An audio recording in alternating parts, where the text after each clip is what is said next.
Welcome back to Kumba Hineni, a podcast on intersectionality, more than skin deep. I'm your host, Enzi, and y'all, this week I'm very excited about this episode. We will be talking about Minnesota's foster care and adoption program. We have a guest, Kristina Berg.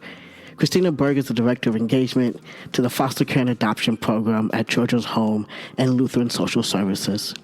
She has been in the field of adoption for 16 years and has close personal connections to adoption and a passion for children's advocacy.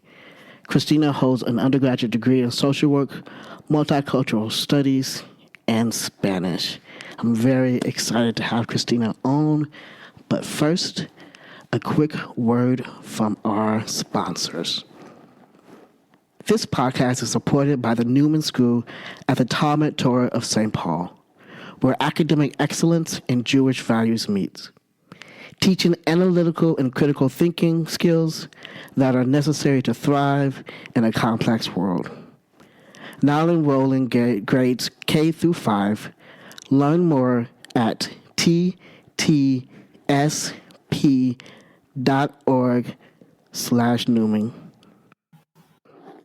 All right. Welcome, Kristina, to Kumba Hineni, a podcast on intersectionality, more than skin deep. I am so excited to have you on, particularly to talk about this topic. It's just a very important topic from many angles. And so we did a quick introduction, but Kristina, I would love for you to introduce yourself and just hear a little bit about the program and the work that you do. Yeah, thank you so much for having me. I'm really excited to be here to talk about our programs and the youth that we serve. So I'm with Children's Home and Lutheran Social Service, and I'm Director of Engagement, which is a little bit of a catch-all, but I oversee some of our marketing, our grant programs, our intake outreach, all the things like that. But I'm really excited to talk to you about our different adoption and foster care programs that we have, a little bit about how people can get involved, and a little bit about the particular youth that we have that are currently waiting for some sort of permanency through the Minnesota foster care system. Awesome. Yeah, so I'm so excited, really. And so there's so many ways we could go when we think about how to start this conversation. But really, I think one of the biggest things is as basic as possible. I know that many folks may not be aware of the ways in which the foster care and adoption system works. Many folks might not know anything about children in waiting programs. And so really thinking about what would be an elevator pitch, if that exists for something like this. Oh, it definitely does. Yep, I can help with that. So I can kind of break it down really simply. If you are wanting to foster or adopt, you can look to your county of residence, or you can look to a private agency like ours, like Children's Home LSS, which we're combined for our foster care and adoption program. So that's why you hear the two names. But you can look to a private agency or your county. Each services that the counties offer vary by county. So some counties only do foster care and don't do adoption. Others will do both. Some will do neither and refer you to a private agency. So that's kind of how the structure works. And our agency has contracts with Minnesota Department of Human Services and with the various counties to carry out this work. So you can foster or adopt. You don't have to foster to adopt from foster care. That's a common myth. You can actually come in and say that you want to adopt, and you don't have to go through that foster care process. You become foster care licensed, but the youth that you would be joining your home would already have their parental rights terminated. They'd be eligible for adoption. Of course, we also need foster care providers always. So folks who are interested in that can do foster care, and there's many different types of foster care as well. That's where the main goal is getting the kids back to their family of origin, reunification. So foster care, main goal is reunification. Adoption from foster care, main goal is permanency for the kids in foster care. And we can provide both of those services through our organization. Thank you, Kristina, for that. I think, as you were saying that, I think you've heard, and I mentioned that this is a podcast about intersectionality. Yes. And so we talk about all kinds of things. And one of the things that, for me, that's been very important as I personally have looked into the foster care process and the adoption process is it is really easy, particularly when it comes to infants or younger children, to forget that the foster care process, number one goal is reunification of families. And this might be harsh, but if you were looking for a child for adoption in the foster care process, as foster care might not be the best process because you will be going in not only to get your heart broken, but the reality is there are times where unethical decisions are made for families and reunification doesn't happen. Yeah. And so just naming that reunification is extremely important, and reiterating really one of the things that got me thinking about this conversation, which was interesting because it was before even someone reached out to me, was really thinking about the uprising in the commercials of teen adoption. And I'm emotional sometimes. And so every time I see those commercials, I don't cry at Hallmark commercials, but when I see those commercials, I just, it just breaks me because I feel like as a society, we're not aware of the amount of teens that are waiting for homes and of family groups that are waiting for homes whose parental rights have already been terminated. Right. Yeah, last year in Minnesota, I think this year they're saying there's 641 youth was the big count of awaiting adoption. So that's in need of adoption immediately in Minnesota foster care. So those kids' rights, like you said, have been terminated. They have exhausted all the efforts for kinship relative placements. These are youth who are in foster care now or residential treatment settings and are looking for some sort of permanency through adoption before they reach the age of 18 and age out of services. There are some extended foster care services, but again, those vary by county. And usually the youth have to opt into those. And after being in the system for years and years, a system that likely has failed them over and over again, I get emotional about it too, that they aren't always likely to opt into those extra services that may be beneficial to them. So it's definitely that like 14 to 18 population is overrepresented in foster care. And there's just a huge need, particularly for those teens, for some sort of permanency before they're aging out. And I just want to reiterate the piece around, I mean, things have changed drastically. My background as a youth worker, particularly youth experiencing unsheltered youth. It's fascinating, and I love it, how language constantly changes and shifts. But really thinking about the amount of youth that I've worked with that come directly from the foster care system, as well as they have become easier to access, and even with supports from advocates and youth workers.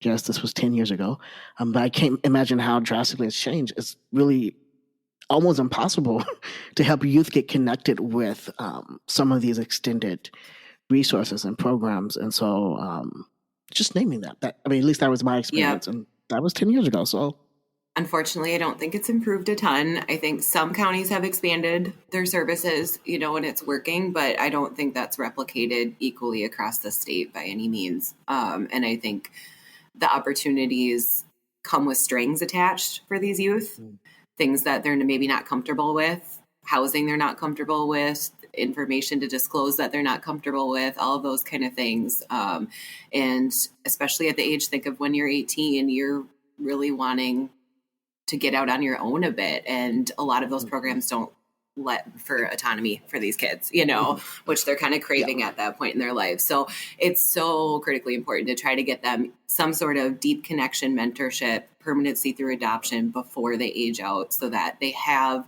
that place there so that they can launch. I mean, they need somebody to come back to as they launch is the big thing. Mm-hmm.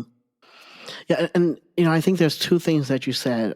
One is that a home, but also the other piece that you mentioned is that permanency. And so even if at times, if it's not possible, if it's not a home, some type of permanency is just really important. And I don't know what that looks like, right? But just naming that seems like a piece that is oftentimes overlooked or forgotten, the importance of mentorship or adults in people's lives. Yeah, definitely. I mean, even think about if one of these youth do have a college opportunity, right? Where do they go on spring break? Where do they go on holiday break?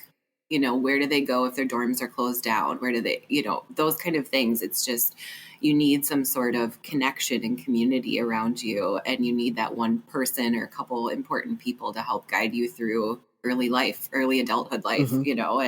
and that's what we're really trying to get in place for a lot of these youth. So we have a child-specific recruitment program. That's the social worky term.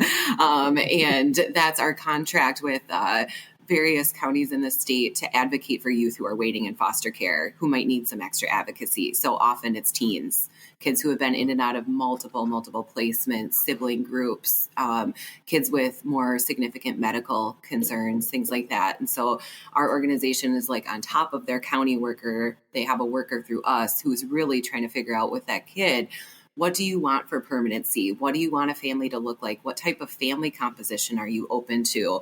You don't want to be adopted. All right, tell me all about that. What are your fears behind it?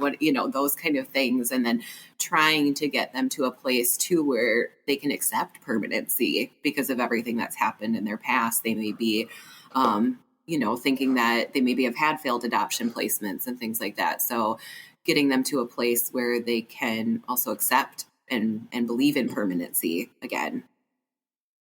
Yeah, and I think that's so important. It's I want to be careful with this episode to not make it too long because Yes. I really want this stuff to stick for people. And so I'm gonna make a shift only because you kind of semi brought this up, and so we're gonna, if it's okay, shift and talk about. Yeah.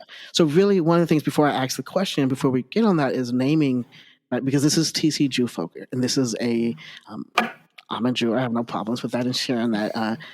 And one of the things that I think we have a common misconception is that Jewish kids are not in foster care Yep. And are not looking for homes. And so one of the reasons why why you want us to kind of talk about that, and I don't have the dates and details right now, but I will name that we will have a formal informational session for the community to talk more about that. But yes, certainly. Christina, take it away. Certainly. So we, we don't always, we get with the children's information a lot about their background and how they identify. Currently, we have one youth that's in that child-specific recruitment service I was mentioning that identifies as Jewish, and that's how we all got connected. As I reached out through our congregational relations person at LSS and just said, "Hey, do you have contacts within the Jewish community, because we have a youth who identifies that way." It's not that we've never seen that, but it doesn't happen, as often. Can I tell you a quick story about that? So one of the people who you reached out to went to my seminary. I went to seminary, and I'm not a part of many of those Facebook groups anymore. Mm-hmm. And so another seminary friend reached out and was like, "Have you seen this post?" And so it was very interesting how, even though I was connected to the person, how different people reached out in different ways. It was kind of cool. It is cool. It's really cool to see the Jewish community, you guys come around this, and people be trying to help advocate for this youth, because that's a big piece of this, right? Is that if adoption isn't right for you, there's still some stuff you can do. You can talk about it. You can help advocate for these youth. You can volunteer, donate, all those different things. But getting back to this particular youth, she uses they, them, and she, her pronouns. She's exploring that. So I may interchange those in my description of her. But she is been waiting for a number of years. She's had a number of different placements and is looking for permanency through adoption, identifies as Jewish. She's very representative of the youth we were talking about, in that teenage age range, and based in the metro area. And again, just in need of some sort of permanency through adoption in order to launch into adulthood. She would like to be part of a Jewish community, and again, identifies that way. So faith connections to other family members and community are really important to her. Awesome. Thank you. I'm trying to think of other questions. One of the things is going back and doing reiterating the information that was just shared clearly. There's permission to share that information. Sorry. I was going to mention that I did connect with her worker, and we have permission to share information about her. There's more information. So we kind of looked at it as like a layered approach to information, right? On here, I'm giving some. There's more on our website and through her worker and through contacting us. If you have a home study already, you get even potentially more information. So it's kind of a layered approach of information where we're not disclosing a lot about a youth, obviously, because they're members of this community too, and it's their information. So especially with a youth this age, they get a say in what we're disclosing. So they were really comfortable with us talking about themselves in this setting, and we're okay with us sharing a bit more about them. So it is definitely something we check on before any kind of opportunity to advocate. And that's why sometimes if you're on our website, like you'll see pictures of maybe a child's hand or feet or something. And that's because we can't show their full image. Or we'll use an initial instead of a first name in certain settings. Like here, I'm not giving her full name, but again, it's the layers of information because she has a rather unique name and would be more identifiable that way. So again, it's kind of, those layers of information, and certainly talked with her worker who talked with her about different outreach opportunities. And she's very excited that we even had people respond from the Jewish community. She didn't anticipate that. And so she really was touched by that and excited about that being an outreach opportunity. Her worker said it got her more energized and opened some dialogue around adoption that previously had a little bit of a wall up. So it just, that community aspect is really powerful. That just makes me really excited just thinking about that. So one of the things I do want to reiterate is if you are in the community and in the process of thinking about adoption, or particularly adoption for folks whose parental rights have been terminated, we will leave contact information so you could be able to reach out.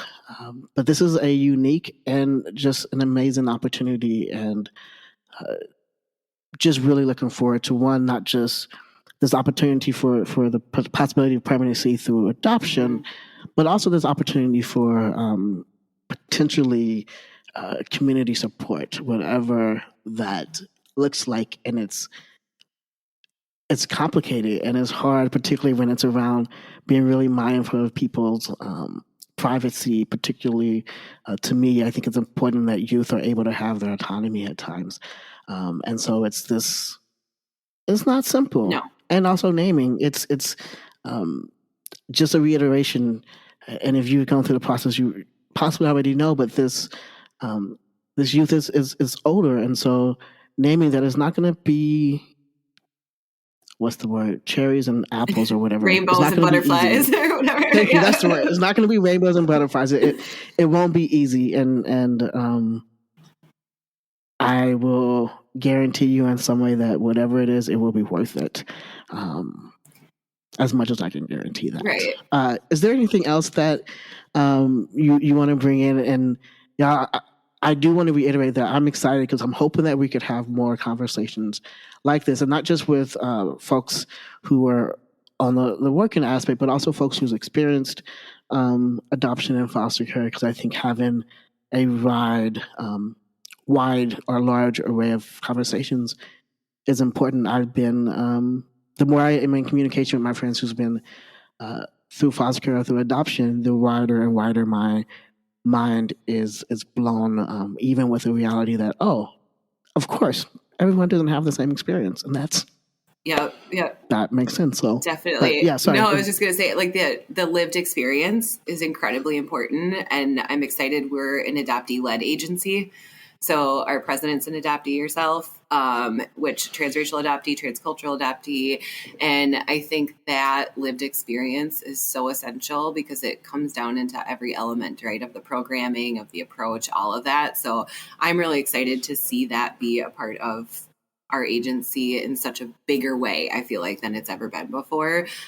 We did a staff survey, and I think we have like 75% of staff have a very close personal connection to adoption, whether that's being adopted, having placed a child for adoption, made an adoption plan for a child, or having adopted themselves, or have very close family members or friends adopted. So it's really personal to a lot of us.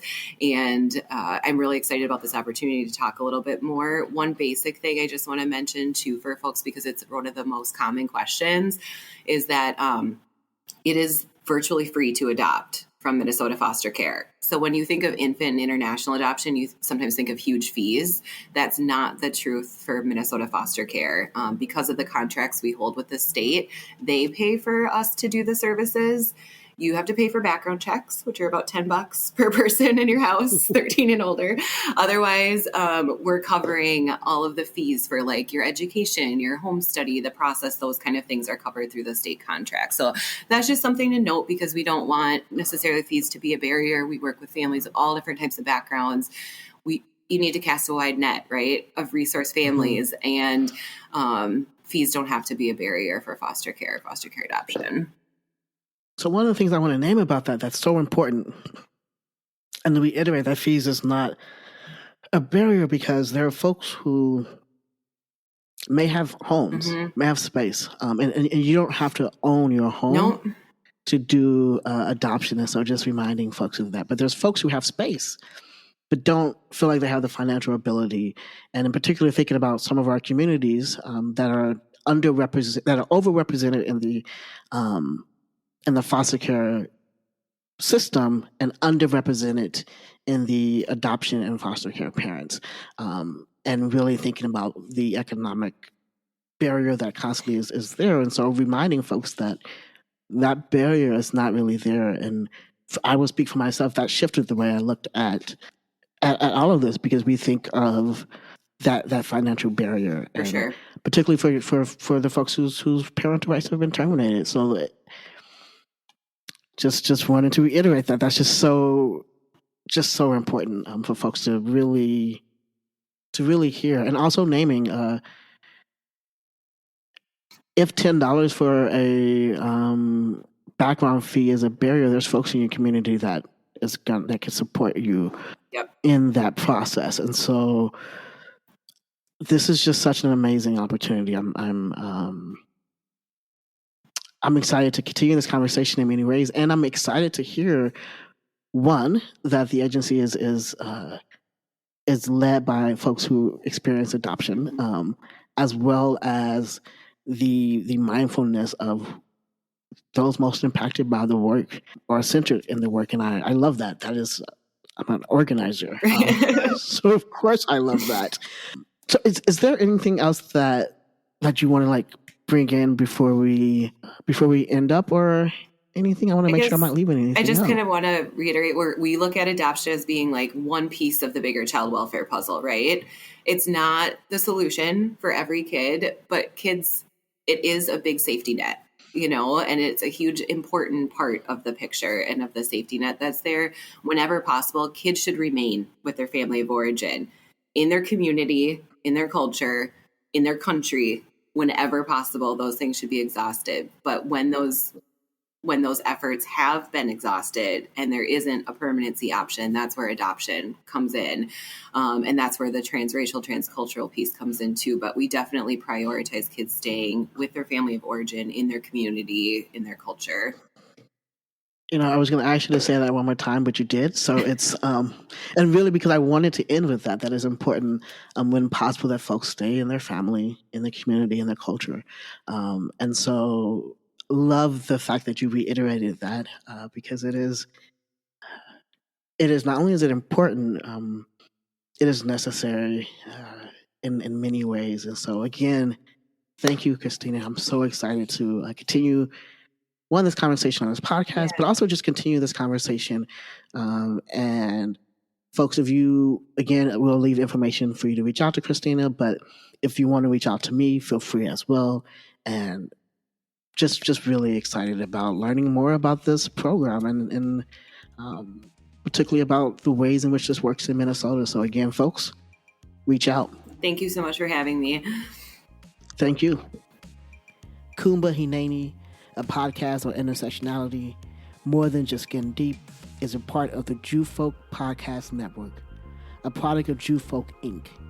You can email the show at podcast@tcjewfolk.com. For more information, go to tcjewfolk.com/podcast.